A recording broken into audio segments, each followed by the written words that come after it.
Magandang araw po muli sa inyo lahat mga kapatid. It's a great honor and pleasure to be with you mga kapatid. Andito po yung aking Ameners. And then, some of our team are nandito mga kapatid for this wonderful and life-changing, I believe, na Sunday worship experience. Kanina mga kapatid, I believe nararanasan po nating lahat ang presensya ng ating Panginoon. As I said kanina sa ating welcome remarks, ang praising the Lord ay kakambal lagi ng miracle. So I believe if you need breakthroughs and miracle in your life, as a weapon, we need prayer and praise na mangyari po sa ating mga buhay. It's always connected to the miracles and the breakthroughs. And when we pray to God, amazing things happen. Amen? When we praise God, amazing things happen. So maraming pong salamat sa nilaan yung panahon para makasama po kami ngayong araw na ito. Alam ko pong lahat kayo ay excited na mga kapatid. Kitang-kita ko sa mga comments ninyo, may mga fire emoji, may mga fist bump emoji, kasi excited na excited kayo. Amen. Sabi nga, no, I will bless the Lord, Psalms 34, at all times. Hindi lang sometimes, kundi at all times you want to glorify the name of the Lord. So are you ready to hear the word of the Lord? If you're ready, mga kapatid, to receive God's word, once again, can you comment down below kung kayo po'y ready na? Sabihin nyo, I am ready to receive God's word. It is a confession, mga kapatid. I cannot see your faces, but I can see those comments. Amen? And God sees those comments. Kung gaano tayo ka-open at ka-ready to receive God's word. So if you are ready, mga kapatid, let's open up our Bibles to Revelations chapter 3, verse 7. Revelations 3, huwag kayong kabahan, forget Revelation ha. Revelations 3, 7. Sabi rito, and to the angel of the church in Philippi, write, these things says he, Jesus Christ, who is holy, who is true. He, Jesus, who was the key of David, he who opens and no one shuts, and shuts and no one opens. Sa ibang translation, Jesus, who opens the door that no one can shut, and shuts the door where no one can open. I want to talk to you about on this subject, the closed door miracles. How many among you are believing, mga kapatid, for the closed door miracle? I believe, mga kapatid, na ang Diyos natin is so good, He's so amazing, that He wants the best in our life. I believe that the kingdom of God is a place of greater things. That in the kingdom of God, there's no lack, there's no disease, and the kingdom of God operates and works in such a unusual way. Kapag ang Diyos kumilos sa ating buhay. Naalala ko si Elijah nung inuutusan niya yung servant na pumanik ng Mount Carmel kasi ang kanyang declaration kay Ahab is, I hear the sound of the abundance of rain. Ang panahon na ito ay panahon ng drought at tagtuyo, pero para kay Elijah, nakakarinig siya ng abundance of rain. Hindi nakakarinig ang kanyang physical ear, pero ang kanyang spiritual ear ay nakakarinig na nararamdaman niyang magkakaroon ng supernatural abundance of rain.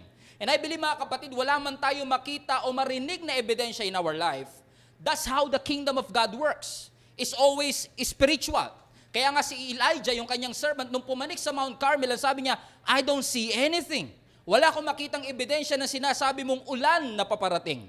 Pero ang sabi ni Elijah sa kanya, go again 7 times. At pagdating ng 7th time, mga kapatid, ang sabi ng servant, nakakita ako ng forma ng cloud. Pumuform yung cloud na parang kasing lait lang ng palm of my hand. At ang sabi ni Elijah, here comes the abundance of rain.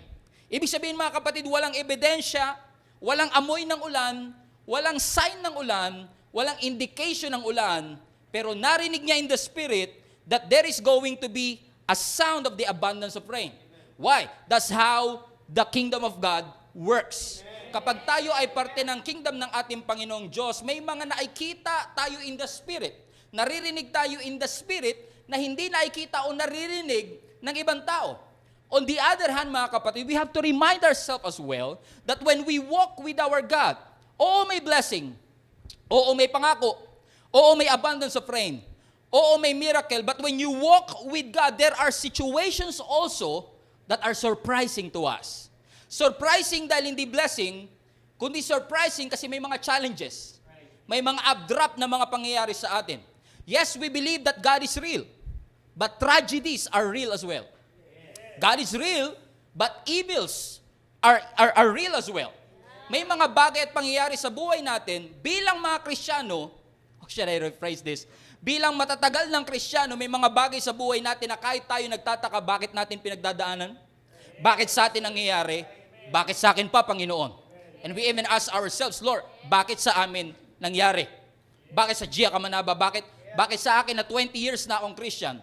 And when you read the scripture from Old Testament to the New Testament, hindi ka mauubusan ng mga examples ng mga tao na kahit matagal ng Kristiyano, ay nakaranas ng pagsubok. Kahit matagal nang naniniwala sa Diyos, ay nakaranas ng challenges. Even the chosen nation, Israel, have been through slavery for 430 years. Can you imagine that? Chosen nation ka na, pero dumaan ka pa rin sa slavery. But after 430 years, when they cried out to God, narinig sila ng ating Panginoon because our God is a God who answers our prayer. Ilagay nyo nga po yan sa comment section, mga kapatid. Ang aking Panginoon naririnig ang aking mga panalangin. Amen. But interestingly, bago sila lumaya, hindi ito naging madali. Bago sila pagbuksan ang pinto ng Egypt at makalabas, hindi ito naging madali sa kanila because the same God na nagsabi sa kanilang, go ahead and be free, is also the same God na nagpapatigas ng puso ng paraon. It doesn't mean na tayo Kristiyano, life will become easy. Let's go to Job. Kilala naman natin at alam naman natin ang storya ni Job. Job had everything. He has the wealth, he has a great family, he has a good health, malapit siya sa Panginoon. In fact, ang introduction ng Bible sa kanya, he was a righteous man. But even Job, who had everything, Job lost everything. And 42 chapters later, Job got back everything. Nakuha niya uli, na-restore ng Panginoon. A reminder for all of us. Magandang paalala sa iyo at para sa akin na ang Diyos natin is a sovereign God. Nothing catch God by surprise, hindi nasusurpresa ang ating Panginoon, which is a reminder for all of us that if God can give it to you, God can take it away from you. Is this making sense, mga kapatid? Look at David. Si David, mga kapatid, is also called a man after God's own heart. But the same guy who was called a man after God's own heart is also a man of sorrow, a man of depression, a man of sadness. Wala makapag-amen. Nabasa niyo na po ba ang Psalms? Karamihan ng mga Psalms sa sinulat ni David is all about his sorrow. Habang siya'y nagtatago sa gustong pumatay sa kanya na si Saul, mga kapatid. Why? Kasi si David, who has been appointed as a king, 15 years later, wala pa rin yung pangako ng Diyos sa kanya. And usually, most of the time, I don't know if you will agree, I don't know kung magre-respond kayo sa comments, mga kapatid, but I believe all of us, based sa tsuri ko at least, madalas tayo nag-i-struggle, madalas tayo nagdududa, madalas tayo na panghihinaan ng loob pag dumarating yung delay. We usually struggle when we encounter delays. We struggle. Why? Because we struggle to understand yung timing ng Panginoon. Ang hirap na nga ng crisis na pinagdadaanan natin, mas mahirap yung extended crisis. Yung akala mo, 1 month lang tayo malalockdown, inabot na tayo ng more than 3 months, yung mga youth at senior hindi pa rin makalabas. Extended crisis. Ang crisis, mahirap pagdaanan. Ang extended crisis, mas mahirap pagdaanan. Lalo na siguro kung nakakalabas ka na nga, nakakabalik ka na nga sa trabaho, at nung bumalik ka sa trabaho, nasabi pa sa'yo ng boss mo, magsasara na tayo. Nasabi ng boss mo na ito na yung huling araw mo. It feels like, Lord, thank you, makakabalik na ako sa trabaho. And then all of a sudden, nung nanong ka na, bigla kang pinagsarahan ng pinto. Naranasan nyo na ubang pagsaraduhan ng pinto? Okay, yung iba siguro makaka-relate dito. Naranasan nyo na ba mapagsaraduhan ng puso? Yung akala mo may pag-asa ka. Alam niyo po ba kung gaano kasakit ang tunog ng pinagsarahang pinto? Gawin nating literal. Pag sinasara ang pinto, may kalabog. May tunog, mga kapatid. Pero after the closed door, anong tunog? Silence. All of a sudden, after the closed door, you feel terrible. You feel like you are a failure. And when things happen in our life, na akala mo breakthrough, na akala mo miracle, na akala mo may abundance of rain, then all of a sudden, makakarinig ka ng closed door. After that, you feel terrible. You feel a failure. You feel hopeless. Feeling mo, hindi ka naririnig ng Panginoon. As I talk about David, mga kapatid, meron siyang sinulat sa Psalms na nung nabasa ko uli, I was just, actually not surprised, but I can really relate to him kasi lahat tayo nakakaranas nito. Na sabi ng Psalms 13, look at this passage. Alam natin sa Psalms is a song of praise, but I don't think this is a song of praise. Look at this, verse 1. O Lord, how long will you forget me? Sabi ni David to. Hanggang kailan mo ko kakalimutan, Lord? Forever? Tignan nyo, kahit si David nagtataka sa forever. Kahit si David, parang pinagdududahan niya yung forever kasi ang para sa kanya, Lord, talaga bang kakalimutan mo na ako forever? How long will you look the other way? Bakit hindi mo ako pinapansin? Bakit parang yung panalangin ko hindi mo dinirinig? Verse 2, how long must I struggle with anguish in my soul? With sorrow in my heart every day? How long will my enemy have the upper hand? Hanggang kailan ako magpapaalipin? Hanggang kailan nila ako tatalunin? Para bang ang tunog is, katulad ni David, parang tayo din, we have an everyday struggle. Kumbaga everyday pare-pareho. Pare-parehong nakikitang kamag-anak, pare-parehong problem, pare-parehong kakulangan, pare-parehong sakit. We've been through this as well. At ang marami sa atin, ang tanong natin, how long will you hide your face to me, God? How long will you forget me? Forever? Habang buhay na bang ganito ang pangyayari? Because when God delays, kapag nadidelay minsan ng Panginoon, we feel forgotten. We feel forsaken. Actually, the Hebrew word here is a very strong word which is forsaken. Na hindi lang forgotten. Magkaiba ang forgotten sa forsaken. Ang forgotten, pwedeng aksidenteng nakalimutan, pero ang forsaken, sinadyang kalimutan. Nararanasan nyo na ba mga kapatid yung feeling nyo forsaken kayo? Na parang sinadya kayong kalimutan ng ating Panginoon? When I was reading this, and I was reading the Hebrew word forsaken, I can just relate to this kasi I felt forsaken as well. Parang feeling ko sinadya akong kalimutan. Ako lang ba mga kapatid? Parang hindi kayo nakakalimutan. O tingnan nyo yung pag-amen nyo, nakalimutan nyo. Right? We felt forsaken. And even Jesus felt the same way. Remember at the cross? My God, why have you, come on, forsaken me? David and Jesus felt the same way. They felt forsaken. I felt forsaken. You might felt forsaken. Jesus felt forsaken. David felt forsaken. In fact, Jesus did not just felt it. Jesus was forsaken. Hindi niya lang naramdaman. Totoong nangyari sa kanya. Kasi yung kay David, naramdaman niya lang. Hindi ibig sabihin kinalimutan siya ng Diyos. Pero si Jesus, ang sabi ng scripture, God turned His back on Him. Jesus Christ who loves you so much and died for you was forsaken, watch this, so that you and I will not be forsaken. Ibig sabihin, kapatid, tanggap ka ng ating Panginoon and you don't have to be filtered to be accepted. Hindi mo kailangan magkaroon ng marami-marami at sari-saring filter at mag-pretend para tanggapin ka ng ating Panginoon because God accepted you for who you are. Sometimes, makaka-encounter tayo ng hundreds of no's bago tayo maka-encounter ng one yes. Pero it doesn't mean na nakalimutan tayo o sinadya tayong kalimutan ng Panginoon. It's just that sometimes God allowed us to wait. God allowed us to trust Him even more because God wants to establish the root first so that it can hold the fruit. Hindi ako naiintindihan ng mga kausap ko dito, mga kapatid. Na may blessing when you wait. Yung katukan ng katok, walang sumasagot. Pray ka ng pray, hindi ka dinidinig. But in waiting, there is a blessing. Tatandaan nyo to mga kapatid? God never gives up on you. Ang Diyos never bumitaw sa atin. He never ceases to care about you. He cares about you all the time. God never abandoned His work on your life. May sinimula ng Diyos, tatapusin din ng ating Panginoon, and God sees something in you that you don't see in yourself. You don't even see how much potential you have, but God sees it. Kaya ang sabi ni David, Lord, I felt forsaken. That's what he felt, but it doesn't mean that's true. And then in verse 3, ang sabi ni David, so I felt forsaken, hanggang kailan mo ko papansinin, Lord, hanggang kailan ko mararanasan ng lahat ng ito. Sabi niya sa verse 3, Lord, consider me. Hear me, O Lord my God. Enlighten my eyes, and lest I sleep the sleep of death.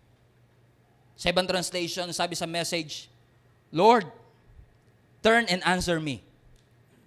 Restore the sparkle to my eyes, or I will die. Lord, I felt forsaken. I felt forgotten. Consider mo naman ako. Pakinggan mo naman ako.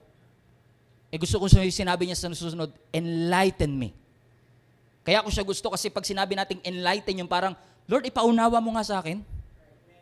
Ba't ba ito nangyayari? Pero actually, pag dinig deeper mo, hindi yun ang ibig sabihin eh. Ay ibig sabihin ng enlighten dito yung isang version na binanggit ko. Lord, restore the sparkle on my eyes.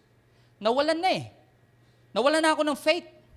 Hindi dito problema, hindi natin siya maintindihan. Ang problema dito, wala na tayong tiwala sa Kanya. Kaya sinasabi ni David dito, Lord, gusto ko lang ibalik mo, nawala na yung passion ko eh. Nawala na yung drive ko, nawala na yung aking pagtitiwala sa iyo. So restore the sparkle on my eyes or else I will die. Alam ni David, kapag hindi ko nakita ang purpose ng aking pinagdadaanan, I will die. That's why when we go through this struggle and pain, we have to remind ourselves, God is always sovereign. Remember that. Put it in the chat, mga kapatid. God is sovereign. The Lord is sovereign. Kapag sinabi mong, Lord, ikaw ang sovereign, para mo na rin sinasabi, Lord, I want you to rule over me. I want you to reign over me. I want you to become the Lord of my life. You are a sovereign God. Pag sinabi mong, let your will be done. Alam niyo po bang complex ng prayer na yan? Let your will be done. Ibig sabihin ng let your will be done, yung will ko magsasubmit sa will mo. Because I know that you know everything. You are a sovereign God. That I can only do all these things. I can survive all these things only through you. Philippians 4:13, I can do all things. We don't have to stop on that. Kasi may kasunod na, only then through Christ, mga kapatid. Kasi pag ginawa mo yung literal, I can do all things. Gusto kong lumipad. I believe I can fly. No, you can't. No, you can't. Hindi ka makakalipad. God did not design you that way. Pero mga kapatid, what this verse, ang ibig sabihin nito sa atin is, if it is part of God's plan in your life, you can do it through Christ. You can survive. You can get through.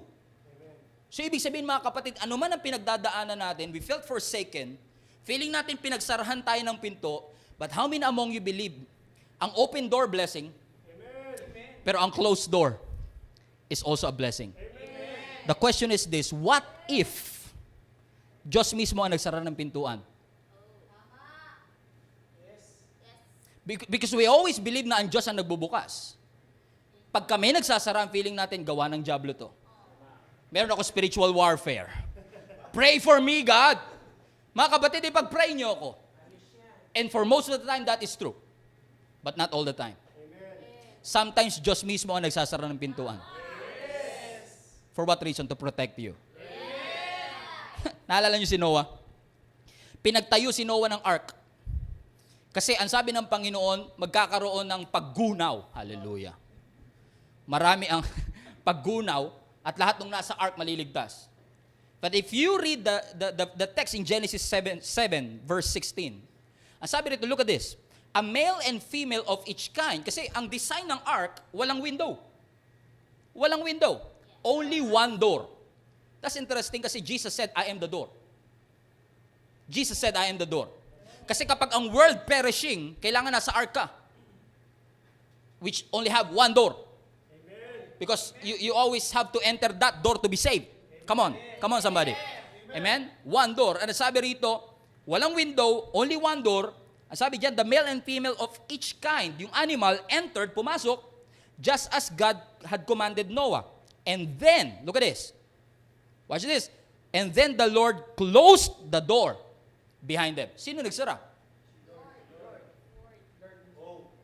Is it possible, mga kapatid, na yung mga closed door na akala mo ay setback, it's actually a blessing and a setup for you.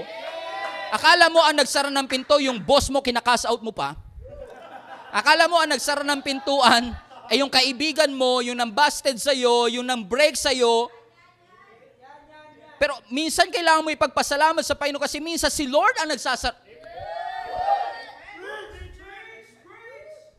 Only one door, kapatid. As I said, yung ark walang window. Kasi ang journey is not about the view. Habang ang world ay nagpe-perish, hindi na gusto ng Lord na tumitingin-tingin ka sa view. Sabi ng Lord, sara yung window. Because actually, ang pinto ng ark, amen, is only one because God wants you to look to Him only. To look to Jesus only. When all hell broke loose, when everything in your life na nangyayari is puro negative, may mga nangyayaring hindi maganda, may mga sinasarang pintuan, you have to look to Jesus. You have to look on your God because sometimes God closes that door. So ang question, sinara ba ng Panginoon yung pintuan ng ark para hindi sila makakita ng view o para hindi sila malunod sa baha? Right? Sabi mo sa katabi mo, it's all about perspective. Ilagay nyo sa chat, it's all about perspective. This is the main myth that I want to tell to you, mga kapatid. When was the last time na nag-celebrate ka sa sinarang pintuan ng Panginoon? When was the last time? Kasi pag bago trabaho mo, nag-celebrate ka. Pag graduate ka, naghahanda ka. All of that are good. Pero kailan yung huling pagkakataon na walang ka ng trabaho, nag-celebrate ka? That's weird. Pastor, how can I celebrate? Because you know God is sovereign. How can I celebrate? Because I know God is sovereign. Alam ng Diyos sa makakabuti sa akin. At number 2, you have to realize that God is with you. Amen. Hindi lang sovereign ng Diyos. Sa gitna ng closed door, God is with you. Because you have to realize, mga kapatid, si Lord marahil na nagsasara, pero hindi ibig sabihin nasa one side lang ang Diyos ng door. God is on both sides of the door. Kasi ang sabi ng binasa natin sa Revelation, He holds the key. Hawak ng Diyos ang susi at kapag sinara niya, walang makakapagbukas. That's a profound statement. Wala. At kapag binuksan ng Diyos, walang makakapagsara. Another profound statement.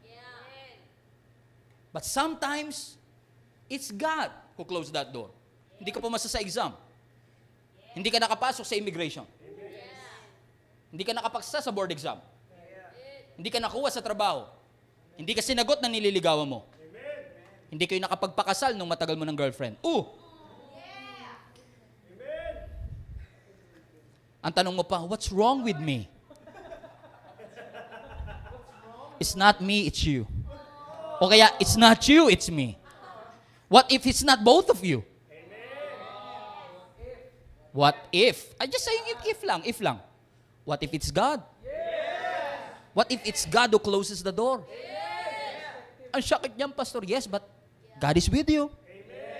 God knows what's best for you. I know mother knows best, pero God knows what's best for you. God is with you. Ang sabi nga ng Bible, Jehovah Shammah, I am with you. Ano yung ibig sabihin ng Shammah? He is in the present. Present. Ibig sabihin, anuman ang pinagdadaanan mo, He's there. And God is not bound by time. He will be with you. He was with you. Past tense. But He is. The Lord is my refuge and strength. The very present. Come on, somebody. He's always in the present. The very present help. So, kapag nasa hospital ka, He's present in the hospital. He's present in the pandemic.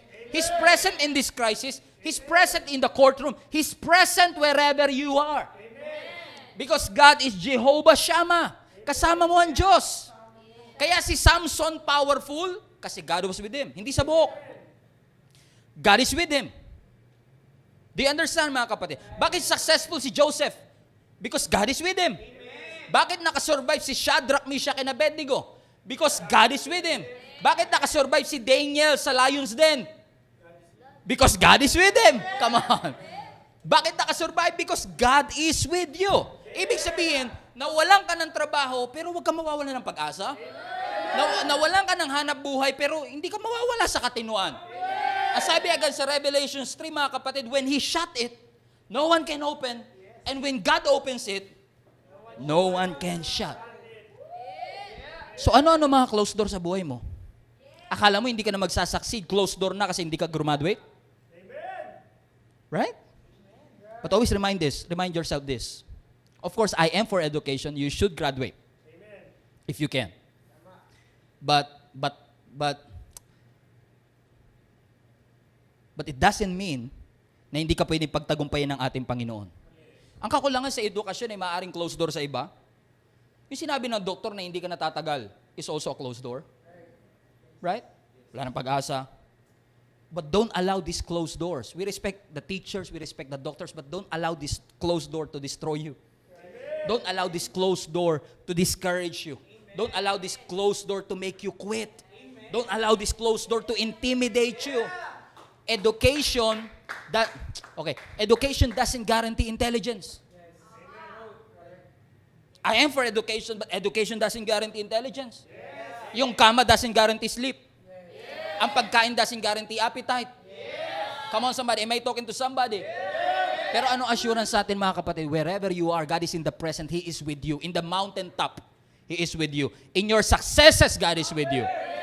Amen? Sa pag-graduate mo, He is with you. But in the valley, in the struggle, sa kapatagan, sa mga panahong tahimik at nag-aantay ka ng pangungusap ng Diyos pero hindi mo siya mararanasan, God is also with you.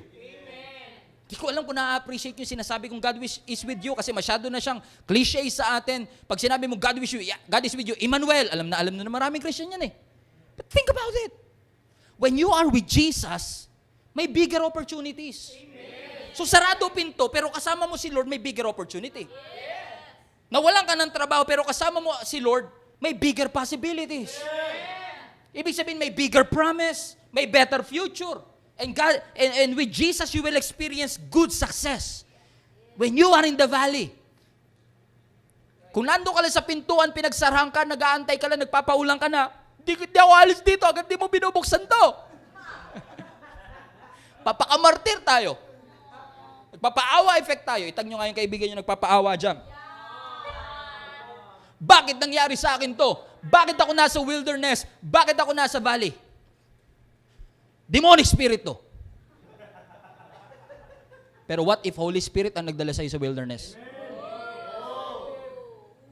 Matthew 4, when he was tempted, he fasted 40 days, and then the Holy Spirit led him. Think about that. Led him into the wilderness. Hindi demonic spirit. Holy Spirit, my friend. Huwag ka tumingin sa demonic spirit sa katabi mo, ha? Hindi demonic spirit yan. What if God led you to this closed door? Jesus was led in the wilderness by the Holy Spirit. Ano dati kapag dumadaan ako sa struggle, lagi yung tanong, Lord, where are you? How long? Sabi nga ni David, Lord, nakalimutan mo na ba ako? Na-forsake mo na ba ako? Pero alam mo, sa totoo lang, maraming tinuro sa akin sa mga valley experience ng buhay ko. I don't know if somebody can relate to me, pero kapag nasa valley moments ka, mas tumitindi prayer mo. Nung nag-pandemic, naging consistent ka sa quiet time. Nung walang pandemic, di ko mahati ng cell group. Nung nag-pandemic, nag-link up ka. Galit ka pa sa small group leader mo pag di kayo nag-link up. Alas 7, link up mo. Alas 6, nandun ka na. At pag nag-zoom meeting kayo, lagi ka may video. Hindi ka nagtatago sa audio lang. Ganun ka dedicated. Hindi ka tulog pag link up group. How many of you can relate, mga kapatid? Ako kasi ito ang testimony ng buhay ko. God does something great through me because God moved in me. Nung nasa valley moments ako. Akala ko dati, as long as nakahawa ka sa Diyos, sure ka na. And then I found out, hindi yung paghawak mo eh. Yung paghawak ng Diyos sa'yo. In the valley.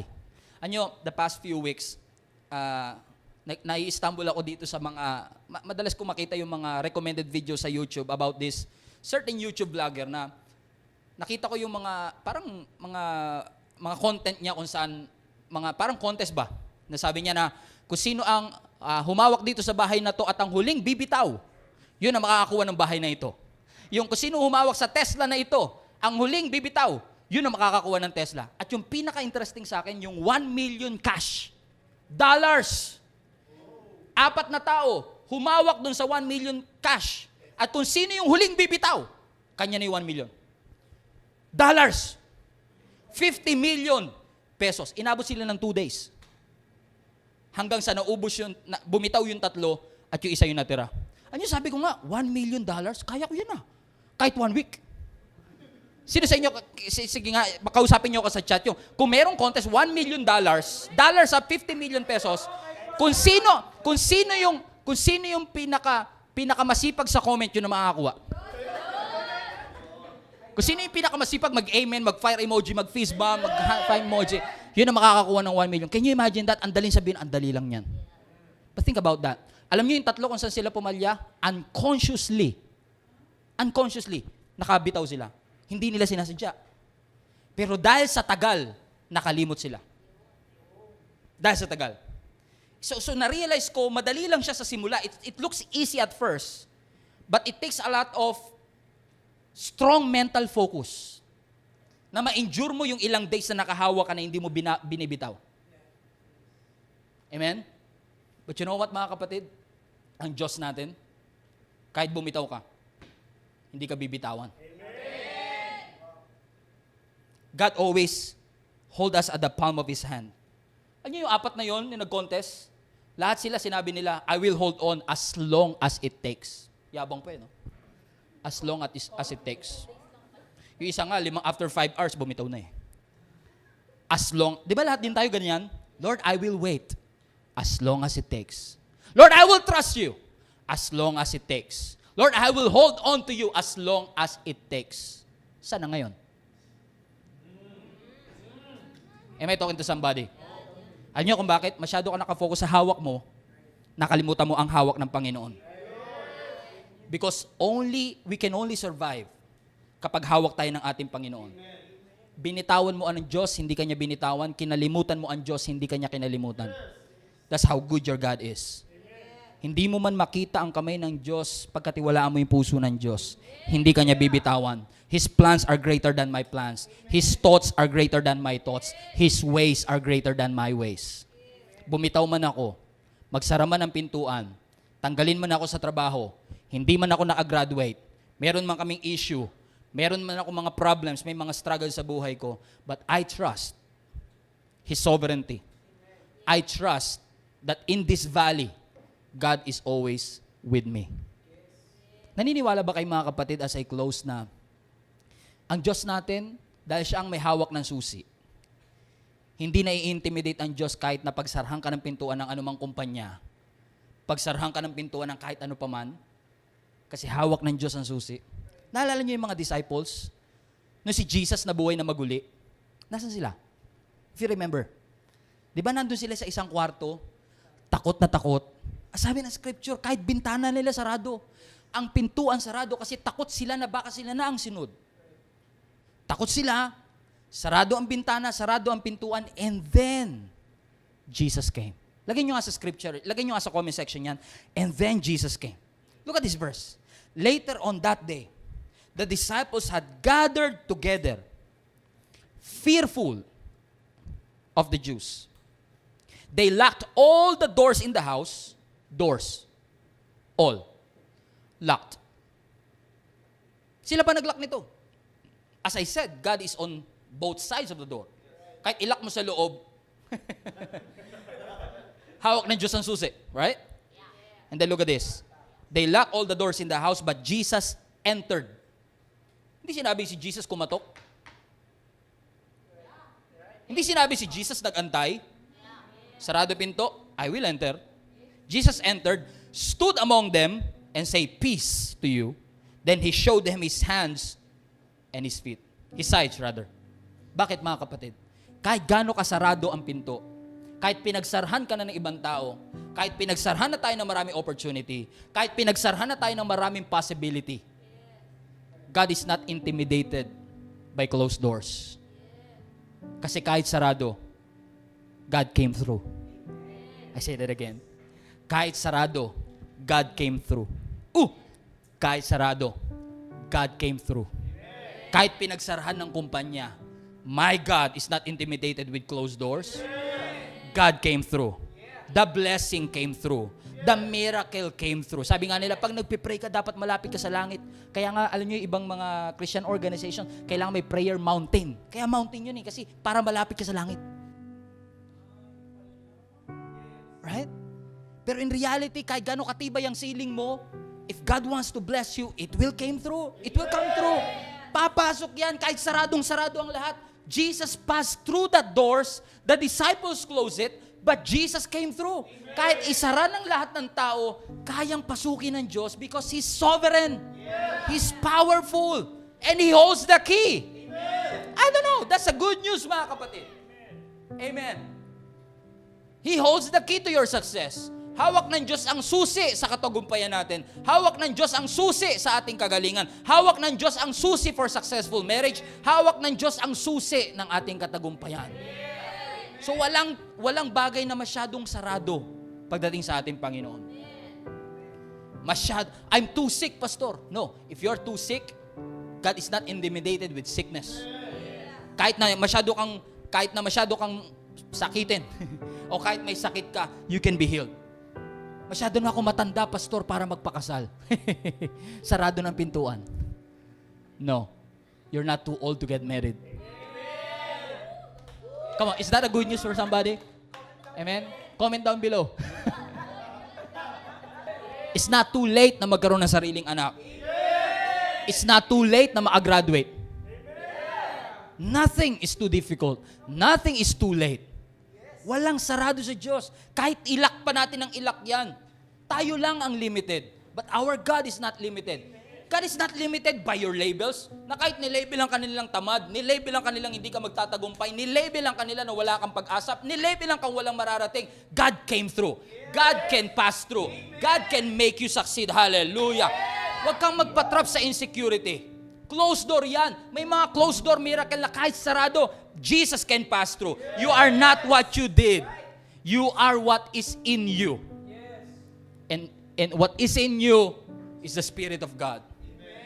Who is greater. Greater is He that is in me than he that is in the world. I don't know, maybe this message is not for you, but this is for somebody out there who needs an encouragement, mga kapatid. O you've been through closed doors, pinagsarahan ka pa ng pinto, sa harap po pa mismo, nabigla ka din, di ba? Pak! But God is not intimidated with closed doors. It's not too late, you're not too old, you're not too sick. You may be inexperienced, undergraduate, but always believe Jesus came through that closed doors. Father, we love you and we thank you for this wonderful opportunity to remind us, Panginoon, that you're not intimidated with closed doors. You are not intimidated with our labels or our insecurities. You're not limited by our limitations. Lord, you are supernatural. You are sovereign. You are powerful. Lord, we admit at times we felt discouraged, ashamed, intimidated with circumstances happening in our life. Thank you, Jesus, for this assurance that whatever we are going through, anumang mga closed doors na kami lang ang naglimit sa aming mga sarili, I know that you are still in control. You hold the key, Panginoon. And we still believe that if you close the door, no one can open it.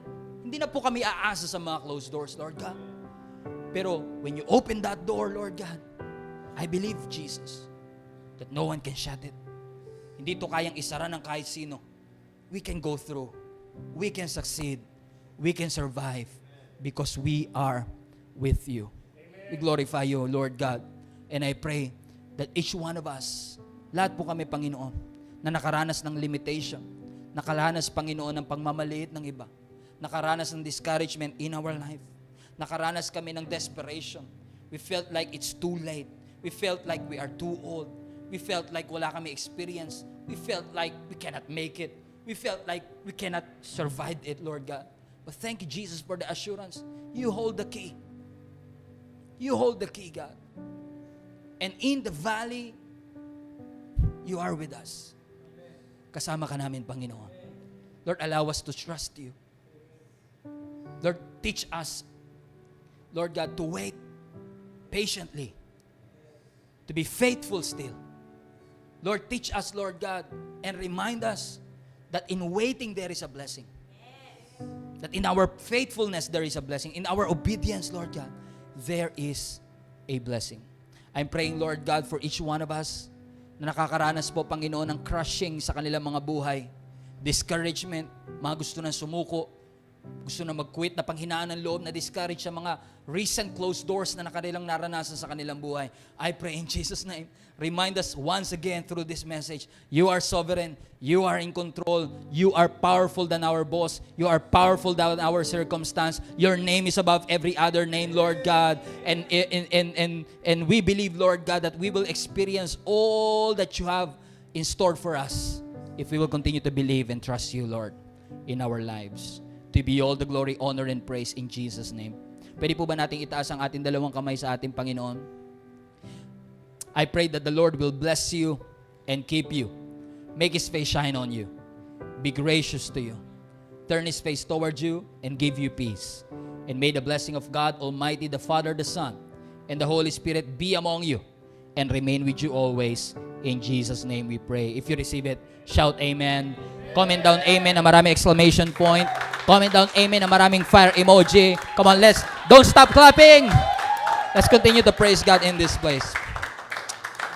Once again, maraming pong salamat for the opportunity to minister to you. If you have joined us for the very first time, we have this welcome lounge, mga kapatid, na ang link po ay nakalagay sa comment section. I-click nyo lang po yan, mga kapatid, and our team is willing to introduce ourselves to you, help you grow in your faith. Tulungan ho kayo na makalakad do at maranasan ninyo ang mga blessings ng ating Panginoon through your life. We believe na ang born again experience, mga kapatid, is not just an event. It is a journey. And we want to help you in this journey na maranasan nyo at mag-grow tayo sa ating pananampalataya sa ating Panginoon. And I would like to encourage you as well, don't leave just yet, mga kapatid. We have this online palakasan after this message, mga kapatid. And we want to hear from you. Gusto namin marinig, mga kapatid, kung ano po ang sinabi ng Panginoon sa inyo. Anong natutunan nyo sa ating pinag-aralan so that it will help other people as well. Amen. I-share nyo ang mga experience nyo through our online palakasan. And don't forget to join us once again next Sunday. Punayin po natin ang langit. Let's fight for our family. God bless you so much. Pagpalain kayo ng Panginoon.